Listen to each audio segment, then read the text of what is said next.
Smith, and I'd like to welcome you to May's Tip of the Month. I may be coming to the party a little bit late with this. For those of you that process on a regular basis and stay current with your Adobe updates, you've probably already have added in the new updated Lightroom version 13.3. I'm using Lightroom Classic, but this runs across the board on all the Adobe platforms, including Adobe Camera Raw. And what a couple of the new features they've added, I want to take a look at one in particular, and I happen to think it's the biggest one that Adobe added here. So for those of you who haven't heard about this, or you're just getting your feet wet with this, it is called Generative AI Remove. We've had this ability in Photoshop, and now they've moved it over into the Lightroom platform, which I kind of like, because if I want to remove a few little objects here and there, I don't have to jump over to Photoshop to do it. I can now do it in Lightroom and let the AI work its magic. So let's take a look at what this is all about. If you come up here into your toolbar, right here in the middle, you'll see we now have what is an eraser tool. I believe it was a Band-Aid that was there prior to this. So I'm going to click on it, and that opens up this module that says Remove. And inside the Remove, you still have your clone stamp tool, you still have your heal tool, and then there's this new Remove tool. And when you first open it, by default, you may have no checkboxes here. I've been playing with this quite a bit here to prepare for the video. So what they've added is, if you don't check on these, this erase tool is going to do what it's done in the past, which is generally just content aware. You could paint over something and see if you could content aware it out. Now you have the ability to use generative AI, which is Adobe's Firefly, and also object aware. And I usually just turn that on, because if Adobe has this in their database, whatever it is, like I'm going to show you a rock here in just a moment, and it will just go ahead and fill it in as we're brushing.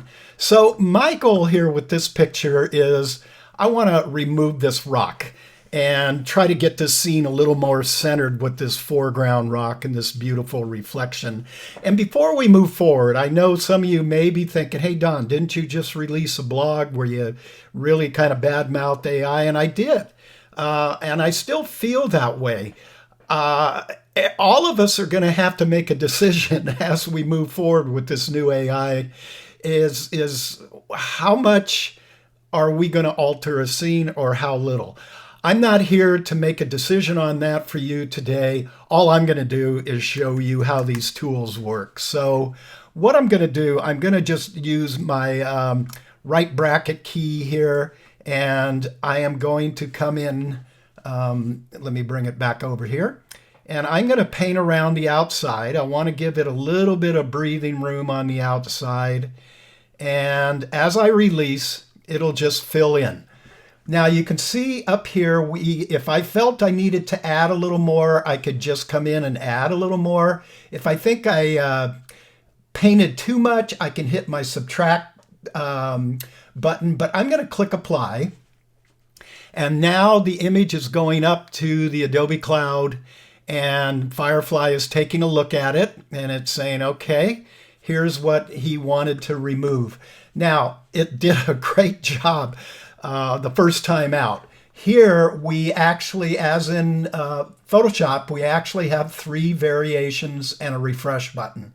I happen to think that the first variation looks really good, but let's go through the second. That's not bad either. It's built in a little bit more of the water there. And there it did a terrible job. It's not even really gotten the base of the rock out. So I would probably say I like that one the most. And that's how simple it is to do the remove tool. All right, let's move on to another one here. I'm going to go back and reopen my Generative AI Remove box. And what I want to do here is I want to see if I can get this branch out and retain the flowing water and retain the branch coming off this pine tree. So once again, I'm just going to paint over or outline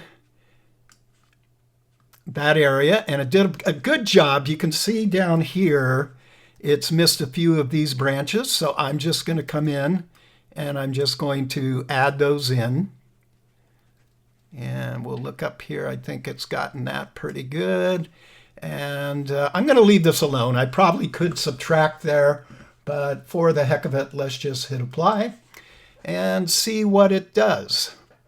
Once again, the image is going up. And this is going to depend on how much you're trying to remove, how quick your internet happens to be on your uploads. And wham! Boy, it seems like it's done a really good job once again. So that's the first variation, which I could certainly live with that. Let's go to the second variation. That's not bad either. You see how this is what's amazing to me. It's retained the branch back in here. Let's go to the third variation. Now see, now it took that branch out of there. So on this one, I think I'm going to go ahead with the second variation. And I think that did a really clean job back there. So let's go to this next image here.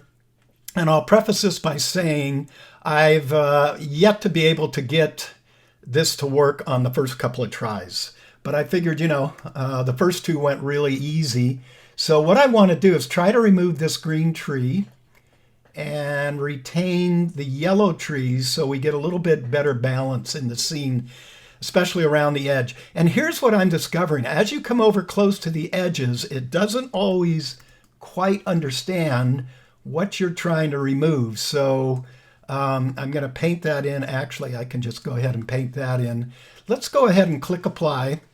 And let's see if Firefly can prove me wrong this time and remove that tree. It's with Object Aware on, it's got trees are obviously in its database. You can see what it's done now is it's built back in another tree.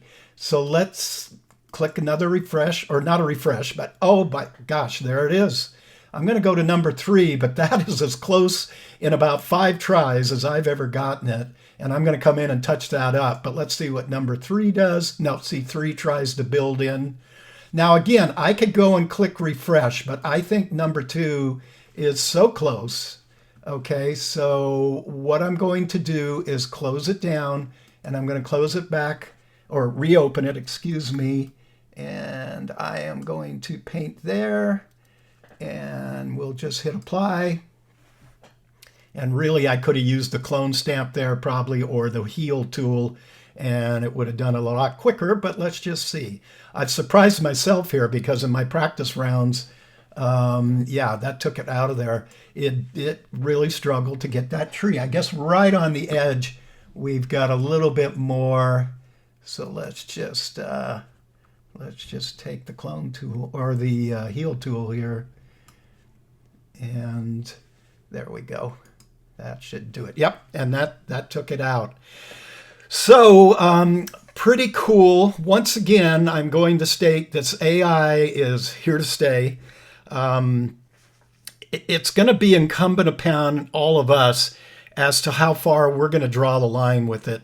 To remove some objects that possibly, as I've showed you in these 3 instances, possibly if I would have moved my positioning, I could have gotten things out of there and balanced the scene a little more, but maybe not. I don't know. And it's going to be one of these issues I'm going to wrestle with for a while. But in the meantime, I just wanted to show you how this tool works. If you haven't upgraded your version of Lightroom, once again, it's Lightroom version 13.3. Go ahead and download it and play with it. It's very simple. You can see, I mean, I think a child could really get in here and play with this. It's that easy. But it's another thing that's kind of fun. It's another instance of AI and AI moving into both the Photoshop and the Lightroom realm. And it's just helping us out as photographers in moving our workflow along a lot quicker and a lot easier than ever before. Hey, so that's my May tip to you guys. I hope you're all doing well out there. And until next time, this is Don Smith. Hey, you take care.